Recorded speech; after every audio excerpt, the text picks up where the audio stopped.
कौन माननीय मुख्यमंत्री जी, अब मुख्यमंत्री जी खड़े हो गए, बैठे। मुख्यमंत्री जी जब खड़े हुए सब लोग बैठे, वो भेज दो मेरे पास। अध्यक्ष जी,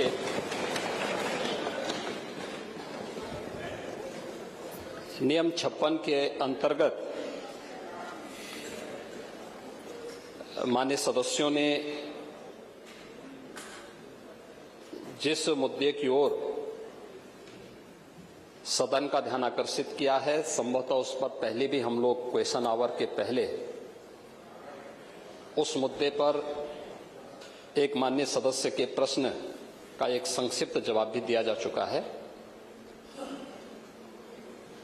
आपकी इच्छा विस्तार से देने की तो विस्तार से भी उसका जवाब दे देते हैं। मैंने पहले भी कहा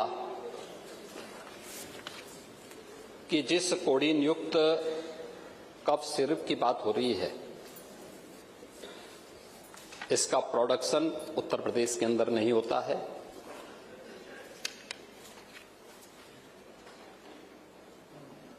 सेंट्रल नारकोटिक्स ब्यूरो उसका आवंटन करता है और कफ सिरप से जुड़े हुए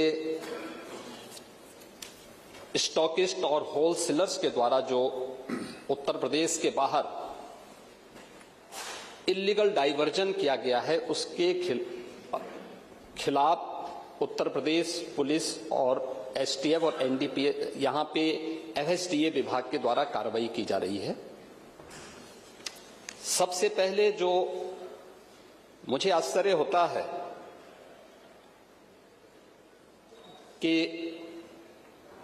माननीय सदस्य जब सदन में कोई बात रखते हैं, उस विषय के बारे में थोड़ा सा अध्ययन करके आए तो अच्छा होगा। क्योंकि जब माननीय सदस्य श्री आर.के. वर्मा अपनी बात को रख रहे थे, क्या उसके बाद भी वरिष्ठ सदस्य माननीय श्री रवि मल्होत्रा जी अपनी बात को रख रहे थे, या जौनपुर के मोलहनी से हमारे माननीय सदस्य जब अपनी बात को रख रहे थे, ये चीजें दिखाती थी हैं कि उनको तथ्यों की कोई जानकारी नहीं है। और कम से कम मैं डॉक्टर आर.के. वर्मा से तो ये उम्मीद करता था कि वह कोडीन युक्त कफ सिरप के बारे में, जिससे उत्तर प्रदेश के अंदर कोई भी मौत के मामले नहीं हैं, जिस एक सिरप से मौत की बात सामने आई है वह है कोल्ड ड्रिप सिरप, और वह भी यूपी के बाहर। कुछ राज्यों में इसकी बात सामने आई थी। आपने अपनी डिग्री कैसे और कहां से ली है, मैं उसके बारे में प्रश्न नहीं उठा रहा हूं, लेकिन और नहीं भाई, मैं वही कह रहा हूं, नहीं, हमें उसकी जांच कराने की भी आवश्यकता नहीं है। जब आवश्यकता पड़ेगी तो वह भी हो जाएगी।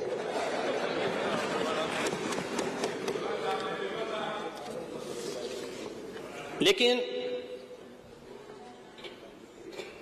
कोडीन युक्त सिरप के बारे में जो मैंने पहले भी कहा,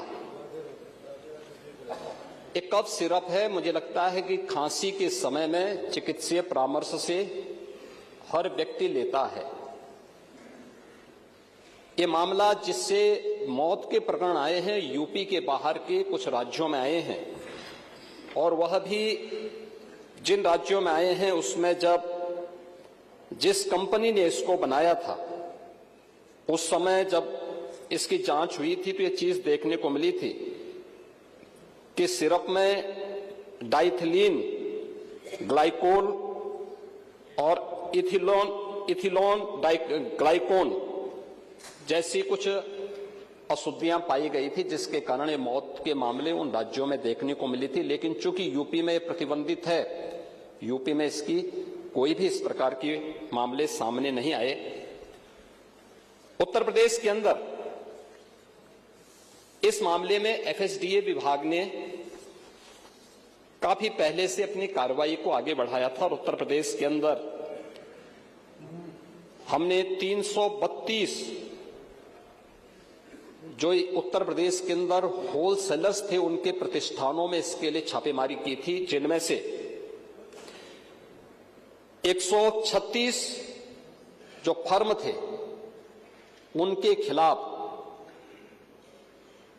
एनडीपीएस के अंतर्गत हम लोगों ने मुकदमा दर्ज किया था, जिसमें से कुछ अभियुक्तों ने इसके लिए कोर्ट की शरण ली और माननीय न्यायालय में अंततः उत्तर प्रदेश सरकार इसमें विजयी हुई, जिसमें एनडीपीएस के अंतर्गत उत्तर प्रदेश की कार्रवाई को उचित माना। मैंने पहले भी कहा कि इस मामले में अब तक जो कार्रवाई हुई है, इस कार्रवाई के अंतर्गत उत्तर प्रदेश के अंदर बड़े पैमाने पे गिरफ्तारियां हुई हैं और इन गिरफ्तारियों के कारण उत्तर प्रदेश के अंदर हमने इस बारे में पहले दिन से ही कहा था कि इलीगल डाइवर्जन के कारण यह उन राज्यों के लिए या उन देशों के लिए जहां पे लोग अपने सामान्य मनोरंजन के लिए या फिर नशे के लिए आदि हुई एक आबादी इसका दुरुपयोग करती है, उन क्षेत्रों में इसको गलत तरीके से भेजने के प्रकरण में एक संयुक्त कार्रवाई के तहत एक कार्रवाई उत्तर प्रदेश पुलिस ने, एसटीएफ ने और एसडीआरएफ ने इस पूरे प्रकरण में अपनी कार्रवाई को आगे बढ़ाया है। इस पूरे मामले में जो अब तक की कार्रवाई हुई है, इस मामले में उत्तर प्रदेश के अंदर जो मामले अब तक सामने आए हैं, इन मामलों में खासतौर पर जो मुझे इस सदन का ध्यान आकर्षित करना था, जिसमें से 77 आरोपियों को अब तक प्रदेश के अंदर गिरफ्तार किया जा चुका है और अन्य लोगों की गिरफ्तारी, अन्य अभियुक्तों की गिरफ्तारी के लिए लगातार छापेमारी हो रही है। इस पे कार्रवाई हमारी आगे बढ़ रही है। जहां पे अवैध इसका इलीगल डाइवर्जन की बात सामने आई है, भंडारण की बात आई है, उनसे जुड़े हुए जो प्रमुख मामले सामने देखने को मिले हैं, उनमें एक वाराणसी में सैली ट्रेडर है, सहारनपुर का एबॉट हेल्थ केयर है, गाजियाबाद दिल्ली में लेबोरेट फार्मा, ये इससे जुड़े हुए हैं कानपुर में लेबोरेट फार्मा व मेडिसिना हेल्थ केयर और लखनऊ में इदिका और बायोहब, ये इसके जो हैं मुख्य जो होलसेलर हैं या स्टॉकिस्ट हैं। वाराणसी में सैली ट्रेडर के शुभम जायसवाल, भोला प्रसाद जायसवाल, आकाश पाठक, एबॉट हेल्थ केयर के विभोर राणा, गाजियाबाद दिल्ली में लेबोरेट फार्मा के सौरभ त्यागी, अभिषेक शर्मा, विशाल उपाध्याय, पपन यादव और सादाब। वाराणसी में शुभम जायसवाल का जो माल है, यानी उसका जो स्टोरेज है, वह मनोज यादव के स्टोरेज का उपयोग करता है, जो इसमें उनके साथ साझेदार है। कानपुर का लेबोरेट फार्मा और मेडिसिना हेल्थ केयर के लिए अवैध व्यापार करने वाले विनोद अग्रवाल और शिवम अग्रवाल का भी इसमें नाम है।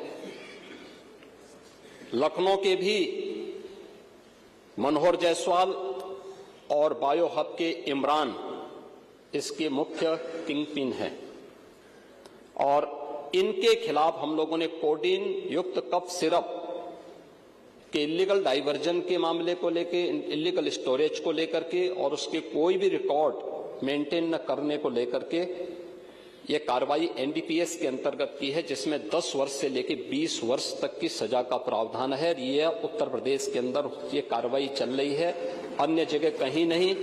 भले ही मौत यूपी के अंदर नहीं हुई है, लेकिन इलीगल डाइवर्जन का ये मामला है। जो मौत के मामले आए हैं वह सन फार्मा तमिलनाडु द्वारा जो कोल्ड ड्रिप नाम के खांसी का सिरप बनाया जाता है, जिसके मौत के प्रकरण आए हैं 2-3 राज्यों में, ये वहां से जुड़े हुए हैं। और उसका मैंने पहले ही बताया कि जो मुख्य कारण है कि उसमें डाइथिलीन और ग्लाइकोल और एथिलीन ग्लाइकोल की अशुद्धता का मामला उसके कारण हुआ है। ये पूरे प्रकरण में हम लोगों ने प्रदेश के अंदर भी इस यूपी में कफ सिरप के हम लोगों ने 1000 से अधिक नमूने अब तक लिए हैं अलग अलग स्थानों पर, और उनके आधार पर हम लोगों ने ये सभी कार्रवाई को आगे बढ़ाया है। महोदय, इस मामले में ये तो हर व्यक्ति जानता है कि माफिया से संबंध किसके हैं। मान्यवर, हाँ आएंगे ना, उसका कोई स्वागत थोड़ा करने जा रहा है। ये जो भी कार्रवाई हुई है यूपी पुलिस ने की है, और यूपी पुलिस की कार्रवाई में अब मैं आपको नाम भी बता देता हूं। अब सैली ट्रेडर के सोहम जायसवाल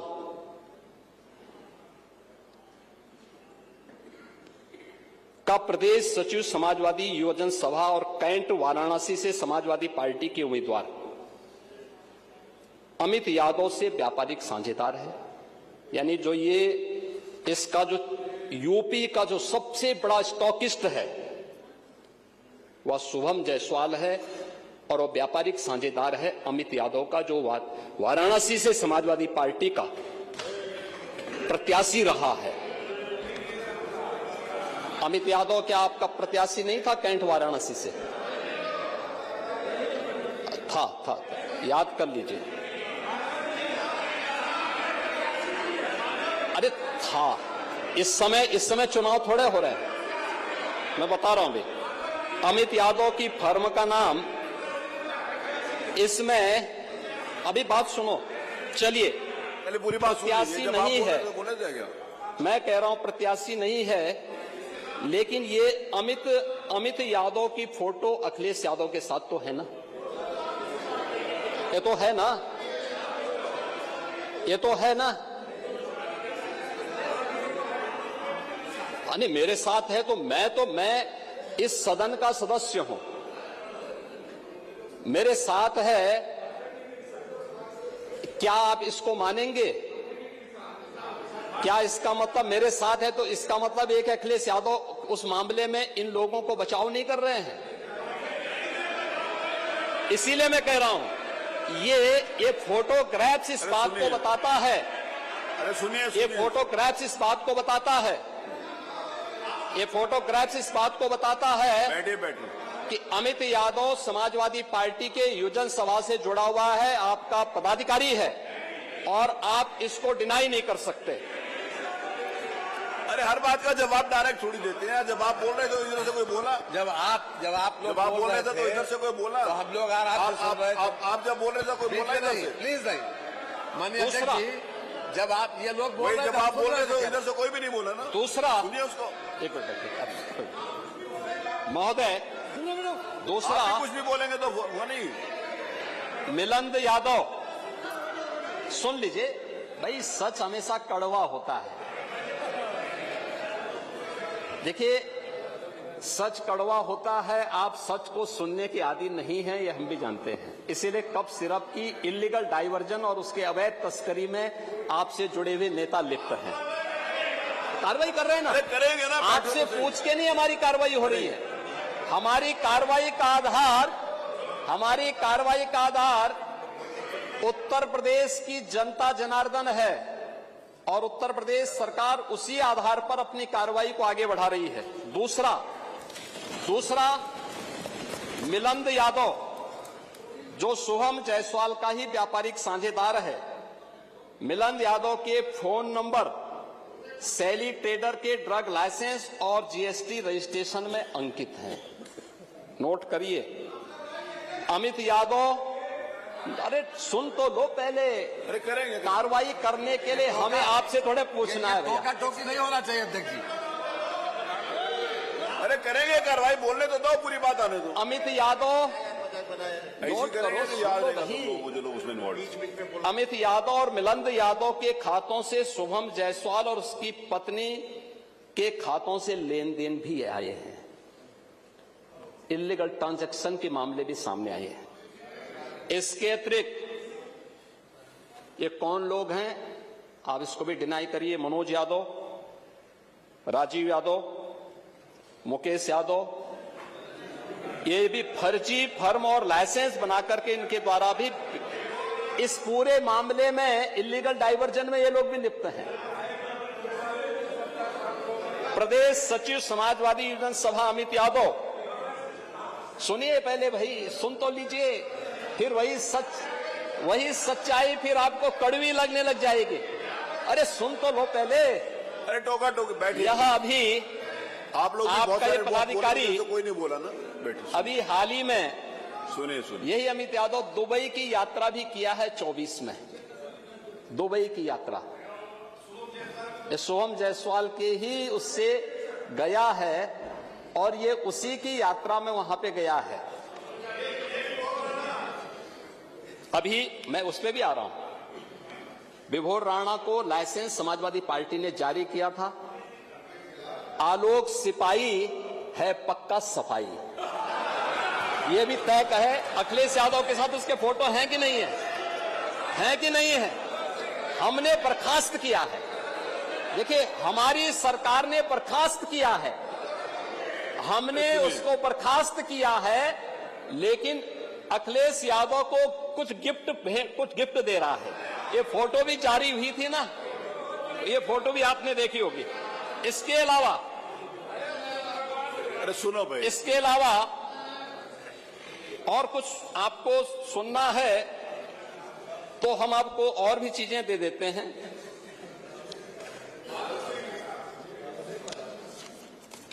मान्यवर, ये प्रदेश के अंदर, देश के अंदर जो भी कार्रवाई हुई है, उत्तर प्रदेश पहला राज्य है जिसने इस इलीगल डाइवर्जन को हम लोगों ने एनडीपीएस के अंतर्गत लेकर के इस पे प्रभावी कार्रवाई की है और हमारी कार्रवाई वर्तमान में प्रचलित है। हमने पहले भी कहा 77 अभियुक्तों को हम अब तक गिरफ्तार कर चुके हैं। कोई भी बचने नहीं पाएगा।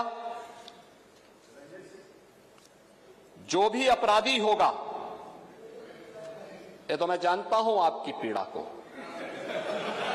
क्योंकि जब सरकार की कार्रवाई अपने अंतिम उस तक जाएगी तो आप में से बहुत सारे लोग फतिया पढ़ने के लिए जाएंगे वहां, तो आपको फतिया पढ़ने के लायक भी हम नहीं छोड़ेंगे। तब तक ऐसी कार्रवाई हम कर देंगे। इसके लिए महोदय, हम लोगों ने एक एसआईटी गठित की है। प्रदेश के आईजी कानून लॉ एंड ऑर्डर की अध्यक्षता में एक एसआईटी गठित की है, जिसमें यूपी पुलिस और एफएसडीए के अधिकारी भी शामिल हैं पूरे प्रदेश भर में। और इसमें कार्रवाई हमारी निरंतर चल रही है और जो भी इसमें दोषी होगा, इसमें हमें इस कार्रवाई करने में कोई संकोच नहीं होगा। अब तक हमने कार्रवाई भी की है और माफिया के खिलाफ कार्रवाई कैसे होती है, मुझे लगता है समाजवादी पार्टी से अच्छा कोई दूसरा उसका जो है जानकार नहीं होगा। समाजवादी पार्टी तो उसके बारे में बहुत अच्छी तरह पहले से परिचित है कि कैसे माफिया के खिलाफ कार्रवाई होनी चाहिए, और समाजवादी पार्टी की तड़पड़ाहट वह हम उसके माध्यम से समझ सकते हैं। और मैं इस सदन को इस बात के लिए आश्वस्त करता हूं कि इस मामले में जो भी अपराधी होगा, उस अपराधी के खिलाफ जितनी सख्त कार्रवाई होगी, उत्तर प्रदेश सरकार उतनी सख्त कार्रवाई करेगी। लेकिन मैं समाजवादी पार्टी से इस बारे में जरूर कहूंगा कि वह गुमराह करना छोड़े। उत्तर प्रदेश के अंदर कोई भी इससे संबंधित मौत के प्रकरण सामने अभी तक नहीं आए हैं और इस पे कार्रवाई हमारी सरकार ने किया है। आपकी सरकार ने उन्हें लाइसेंस दिया था उनके इल्लीगल गतिविधियों को आगे बढ़ाने के लिए। समाजवादी पार्टी की सरकार ने 2012 से 16 के बीच में सारे इल्लीगल